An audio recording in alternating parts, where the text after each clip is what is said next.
नमस्कार, आप देख रहे हैं न्यूज इंडिया और आपके साथ मैं हूं भानु दीक्षित। सुमेरपुर में नगर पालिका के अतिक्रमण विरोधी दस्ते ने पुलिस जाब्ते के साथ सिवाय चक भूमि पर किए गए अवैध अतिक्रमण को ध्वस्त कर अपने कब्जे में ले लिया है। वहीं दस्ते ने निर्माण सामग्री हटाकर भूमि को समतल भी किया। जानकारी के मुताबिक एसडीएम विनोद कुमार मल्होत्रा को सूचना मिली थी कि सुमेरपुर शहर से गुजरने वाले नेशनल हाईवे के स्वामी विवेकानंद राजकीय मॉडल स्कूल के पास करोड़ों की जमीन पर अवैध अतिक्रमण किया गया है, जिसके बाद एसडीएम ने राजस्व विभाग को मामले की जांच करने के निर्देश दिए। अधिकारियों ने मौके पर पहुंचकर अतिक्रमण को हटवाया।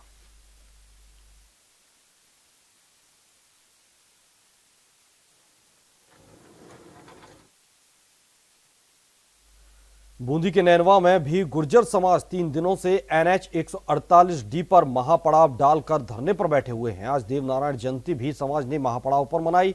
महापड़ाव के दौरान देवनारायण भगवान के भजनों पर महिलाओं और पुरुषों ने भाव भंगिमा से नृत्य किया। इसके बाद सामूहिक रूप से पूजा अर्चना की गई।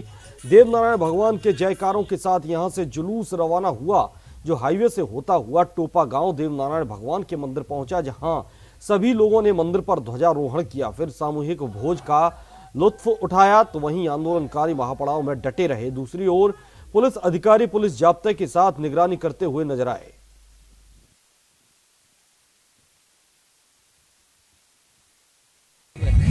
आरक्षण के लिए 5% चाहिए और नहीं चाहिए, नहीं देगा तो नहीं उठेगा। यहाँ 15 दिन हाँ नहीं उठेगा।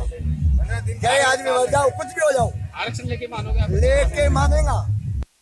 सरोही में अपर जिला सेशन न्यायालय ने युवती को बहला फुसला कर ले जाने और उसे आत्महत्या के लिए उकसाने के मामले के दोषी को 10 साल के लिए कैद की सजा सुनाई और 5000 का अर्थदंड का आदेश दिया। बता दें कि मृतका की बहन ने 1 साल पहले केस दर्ज करवाया था।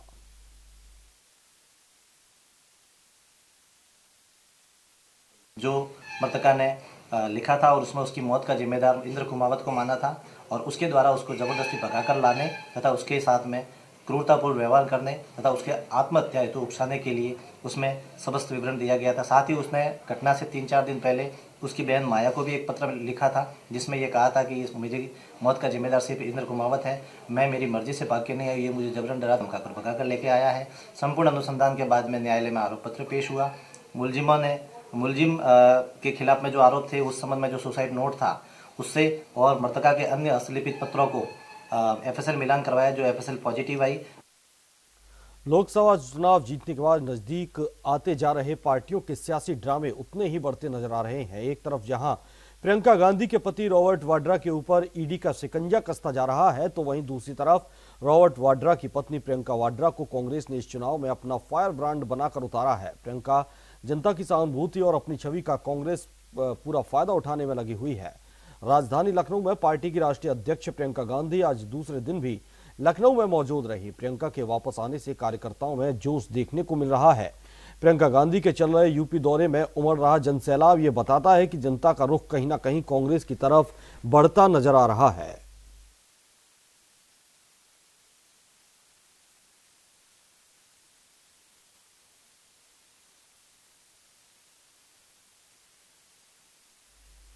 जयपुर में आदर्श नगर के सूरज मैदान में आगामी 14 फरवरी को 4 दिवसीय विराट भक्ति सत्संग कार्यक्रम होने जा रहा है। विश्व जागृति मिशन के संस्थापक सुधांशु महाराज अपने विराट भक्ति सत्संग में जीवन संचेतना, आध्यात्मिक ज्ञान, व्यक्तित्व विकास और दूसरों के कल्याण में अपना सतत योगदान देते हुए जीवन में प्रगति के शिखर तय करने जैसे विषयों पर हजारों श्रद्धालुओं को संबोधित करेंगे। 14 फरवरी से दिन शाम 5 से 7 बजे तक होने वाले सत्र से 4 दिवसीय विराट भक्ति सत्संग कार्यक्रम का शुभारंभ होगा। इसके बाद 15, 16 और 17 फरवरी को प्रातः 8:30 बजे से 10:30 बजे और शाम को 5 से 7 बजे के सत्रों में महाराज के प्रवचन रहेंगे।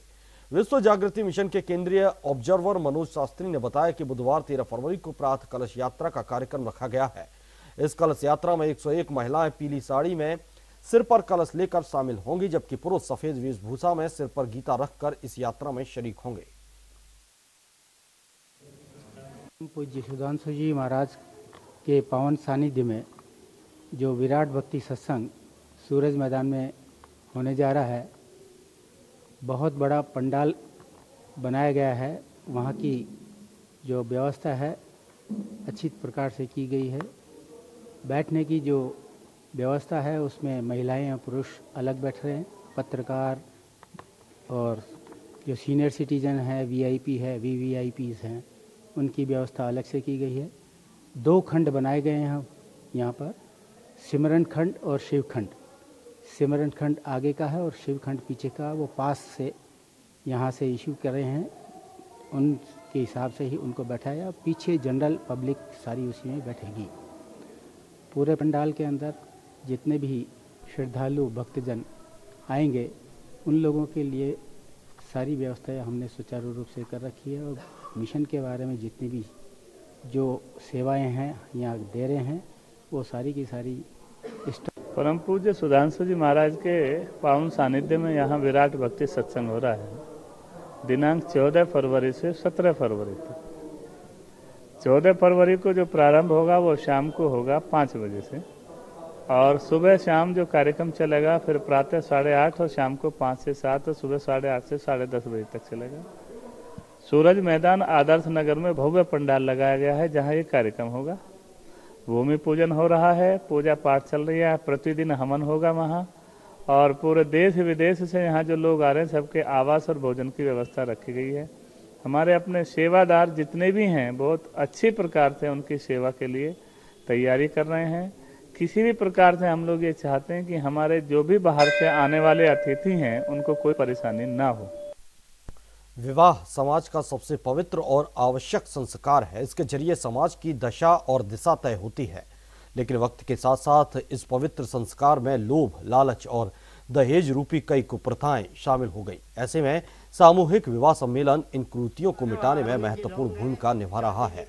दरअसल सामूहिक विवाह सम्मेलन के दौरान बड़ी संख्या में वर और वधु पक्ष के लोग एकत्रित हुए। अलग अलग नंबरों के बैचेज के अनुसार दूल्हे और दुल्हनों के मंडप सजाए गए। रीति रिवाजों के बीच 7 जोड़ों ने जीवन भर के लिए एक दूसरे का हाथ थामा और साथ देने का वायदा किया। वहीं सामूहिक विवाह सम्मेलन में समिति की ओर से सभी जोड़ों को घरेलू जरूरत का सामान भी दिया गया। समिति पदाधिकारियों ने आगामी वर्षों में और भी बड़े पैमाने पर सामूहिक विवाह आयोजित करने की बात कही है। श्री कुमावत सामूहिक विवाह समिति आज 7 जोड़ों का 28वां ये कार्यक्रम है हमारा, जिसमें 7 जोड़ों का कार्यक्रम है।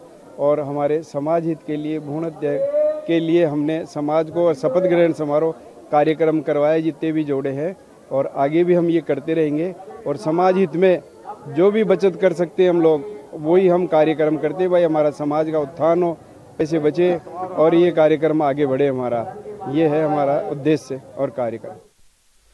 भाजपा परिवार को बूथ स्तर तक पहुंचाए जाने की कवायद तेज हो गई है। लोकसभा चुनाव के तहत अपने परिवार पड़ोस में 18 वर्ष के नव मतदाताओं के नाम मतदाता सूची में जोड़े हैं। साथ ही उनका अभिनंदन और स्वागत भी किया गया। ये अभियान 21 तारीख तक चल रहा है। मानपुर के दादू दयाल आश्रम में भाजपा ग्रामीण और भाखर मंडल की देखरेख में दीनदयाल उपाध्याय की पुण्यतिथि समर्पण दिवस के रूप में अभियान की शुरुआत की गई।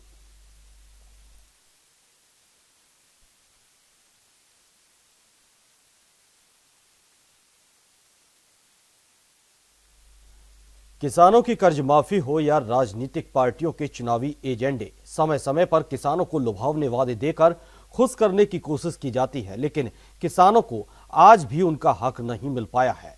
एक रिपोर्ट देखिए।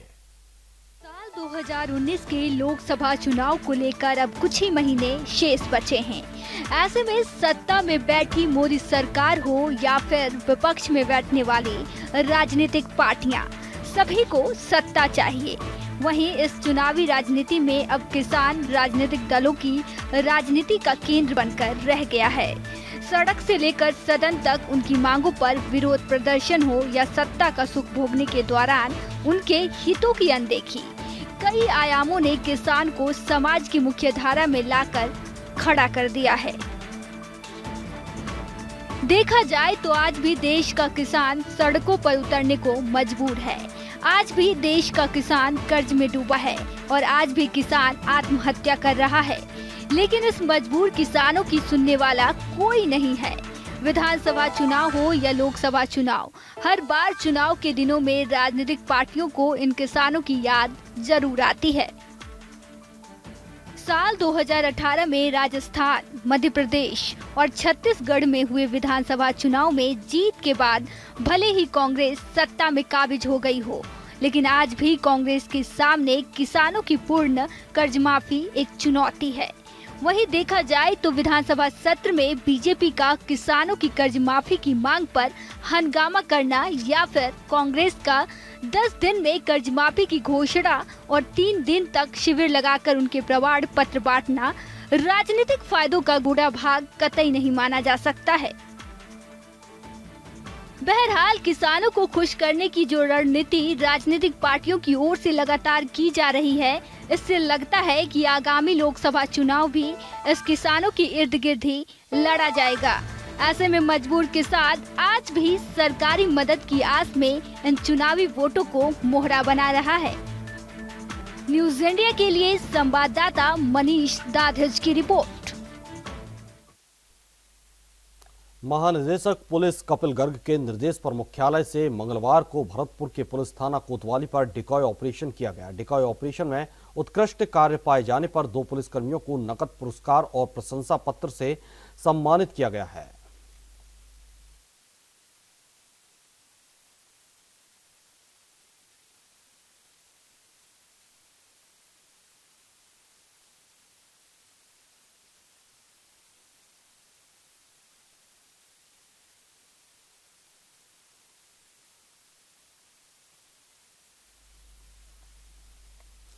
राजस्थान के तृतीय श्रेणी शिक्षक भर्ती में नियुक्ति का इंतजार कर रहे अभ्यर्थियों के लिए अच्छी खबर है।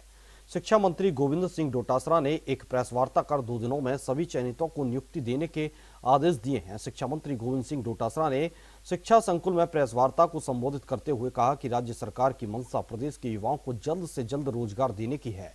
साथ ही कहा कि तृतीय श्रेणी शिक्षक भर्ती 2018 के 26,000 पदों पर नियुक्ति की प्रक्रिया शुरू करने के निर्देश दे दिए गए हैं। डोटासरा ने कहा कि मुख्यमंत्री भी चाहते हैं कि सफल अभ्यर्थियों को जल्द नियुक्ति मिले।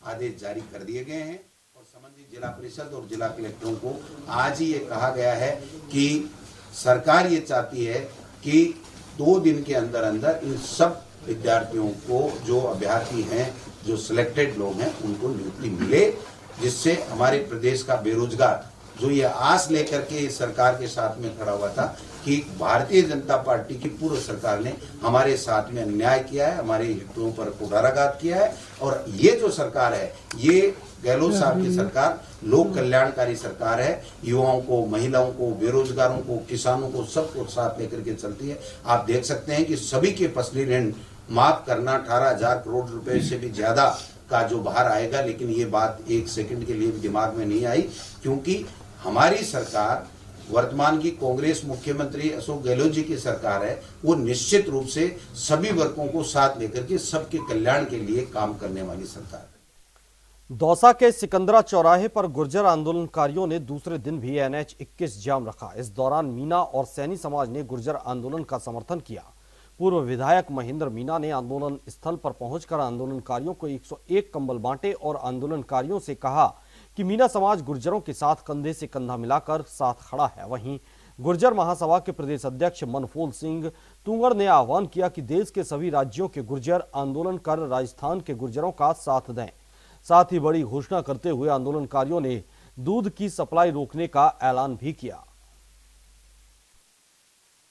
हम लोग राजस्थान संघर्ष समिति के मुखिया कर्नल करोड़ी सिंह जी बैसला साहब के आह्वान पर गाजीपुर श्री देवनारायण भगवान के प्रांगण में हमने महापंचायत का आयोजन किया।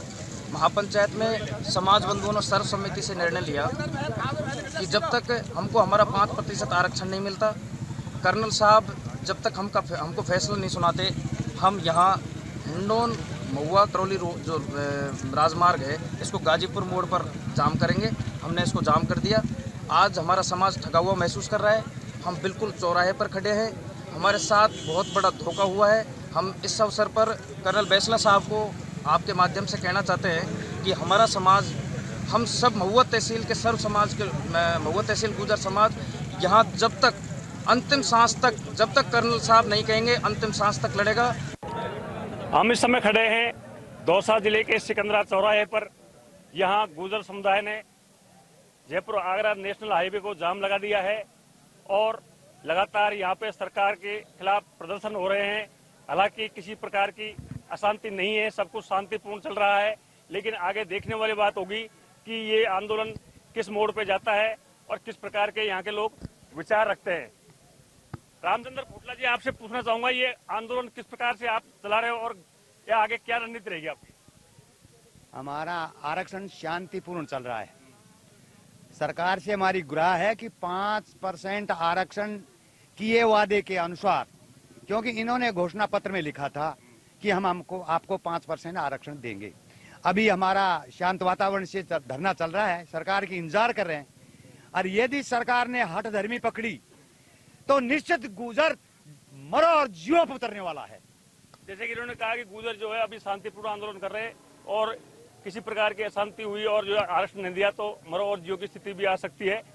मैं मनफूल तोंगर जी हैं, यहाँ के जो समाज के अध्यक्ष हैं, तो इनसे जानना चाहूंगा कि ये आंदोलन किस प्रकार से शांतिपूर्ण ही रहना चाहिए, हिंसा से किसी का भी भला नहीं हो सकता। बिल्कुल, जब भी गुर्जर समाज ने आंदोलन किया है शांतिपूर्वक किया है, अब भी शांतिपूर्ण रहेगा। जब कोई सरकार हमें दबाने की कोशिश करेगी तो ही उत्तेजना आती है, बाकी समाज शांतिपूर्ण है। लेकिन तुंगर जी, कहीं न कहीं देखो, सरकार को अभी बने जुम्मे हुआ है, 100 दिन भी पूरे नहीं हुए, तो ऐसे में इतनी जल्दी क्या हो गई थी? अभी तो काफी दिन है सरकार को बने हुए। सरकार ने अपना वादा पूरा किया था और उसको जो वादा किया उसको पूरा करे। हमारा वादा पूरा किया, मैनिफेस्टो में जो दिया था उसको पूरा करे, क्योंकि समय कम ज्यादा का सवाल नहीं है। सेंटर में सरकार है बीजेपी की, उसके दिमाग में ये था कि मैं जल्दी से जल्दी 10% आरक्षण दूं, तो 10% आरक्षण उन्होंने तुरंत दिया। हमारे साथ कहने के महिला ब्रिगेड भी है, महिलाएं भी आगे आ गई हैं। ये ममता सिंह जी हैं, पूर्व सरपंच हैं, ये भी यहाँ पे धरने पर बैठी हुई हैं। महिलाओं की जो है किस प्रकार की स्थिति रहने वाली है? ममता जी, आज तो हम एक ही आए, कल हजारों महिला आएंगी। जब तक हमको हमारा हक नहीं मिले जब तक यहाँ से नहीं जाएंगे, चाहे कुछ भी करना पड़े।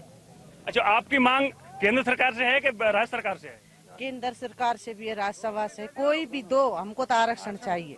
हमारे साथ गुजरों के युवा नेता भी हैं, जितेंद्र सिंह जी, इनसे भी जानते हैं। जितेंद्र सिंह जी, आप क्या सोचते हैं, युवाओं को किस प्रकार से काबू में रखा जाए और शांतिपूर्ण आंदोलन चले, जिससे कि जो है क्षेत्र में और प्रदेश में शांति का वातावरण बना रहे? देखो, ये लड़ाई युवाओं के लिए लड़ी जा रही है और मैं युवाओं से अपील करना चाहूंगा कि आप हिंसात्मक नहीं होइए, आप शांतिपूर्वक बैठे रहिए। अपने इंतजार कर रहे हैं कर्नल बैंसला जी का जो आदेश करेंगे, हम उनके निर्भर पर हम चलेंगे। जैसा कि आपने सुना, ये सभी गुर्जर जो है आरक्षण के लिए उद्वत हैं और कहीं न कहीं शांतिपूर्ण तरीके से धरने पे बैठे हैं और किसी भी प्रकार की यहाँ पे अभी तक हिंसा नहीं हुई है और ना ही इनका हिंसा करने का कोई विचार है। लेकिन इन्होंने साथ ही चेतावनी भी दी है कि सरकार ने किसी प्रकार की हलचल नहीं की और इन्हें उकसाने का प्रयास किया तो ये आंदोलन हिंसक भी हो सकता है। Radheshyam Gurjar, news India, Dausa. इलाहाबाद विश्वविद्यालय के कार्यक्रम में जाते समय लखनऊ एयरपोर्ट पर रोके जाने पर उत्तर प्रदेश के पूर्व मुख्यमंत्री अखिलेश यादव ने लखनऊ के सपा मुख्यालय में प्रेस कॉन्फ्रेंस करते हुए प्रदेश की योगी सरकार पर गंभीर आरोप लगाए। सरकार नहीं चाहती है कि मैं छात्रों से मिलूं, इसलिए मुझे जाने से रोक दिया गया। मेरे घर की रेकी करवाई गई और जब मैं एयरपोर्ट पहुंचा तो वहां पुलिस के आला अधिकारी मौजूद थे। वहीं अखिलेश ने कहा कि सच ये है कि सरकार छात्रों से डर गई है। इलाहाबाद विश्वविद्यालय के चुनाव को सरकार अपने खुद के चुनाव की तरह ले रही थी और सरकार के मंत्री और नेता इसमें शामिल थे।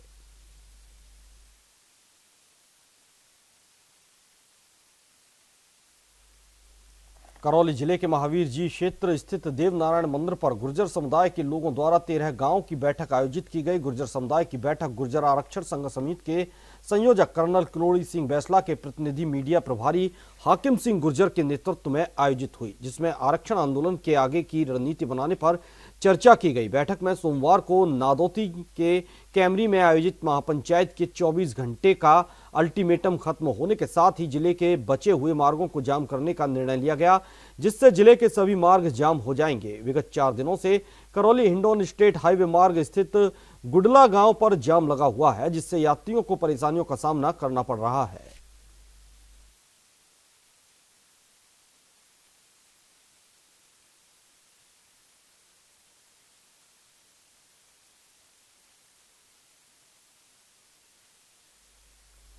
रावत भाटा के भैंस रोड गढ़ में करीब नवाज के चिल्ला शरीफ पर हजरत ख्वाजा गरीब नवाज की छठी शरीफ के मौके पर उर्स का आयोजन किया गया। इस मौके पर बड़े धूमधाम के साथ जायरीनों द्वारा लाई गई चादर पेश की गई। उर्स के मुबारक मौके पर कव्वालों ने शानदार कव्वाली और नात पेश की, जिसमें कव्वाल फरीद शोला और फारूक ने अपनी अपनी शानदार कव्वाली ख्वाजा साहब की शान में पेश की। इस दौरान उर्स में आया हर एक व्यक्ति में उत्साह दिखा। इस मौके पर अनवर बाबा, सदर बाबू खान और मुनाफ सहित अकीदतमंद मौजूद रहे।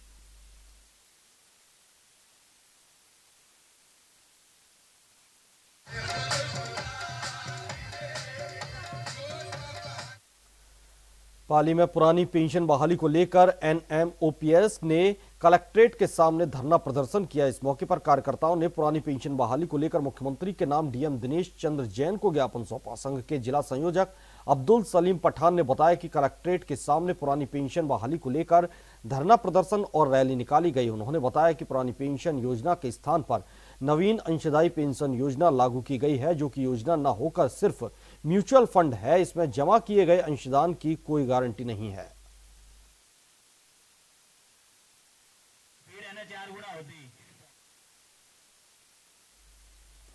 जोधपुर लुड़ी ग्राम पंचायत सालावास से मोगड़ा जाने वाली रोड में पिछले 2 साल से सीवरेज लाइन ब्लॉक होने के कारण गंदा पानी सड़क पर बह रहा है। सीवरेज ब्लॉक होने से गंदगी हो रही है और बदबू फैल रही है। गंदे पानी और कीचड़ से इलाके में मच्छर भी ज्यादा हो गए हैं। लोग बीमार भी हो रहे हैं। कई बार गंदा पानी घरों में भी घुस जाता है। स्थानीय निवासियों की माने तो उन्होंने ऑनलाइन पोर्टल पर भी शिकायत दर्ज करवाने के बावजूद इस सीवरेज को ठीक नहीं किया जा रहा है। उन्होंने रोष जताते हुए कहा कि अगर ये सीवरेज ठीक नहीं होता है तो लुड़ी विधायक और कलेक्टर को ज्ञापन देकर विरोध प्रदर्शन किया जाएगा।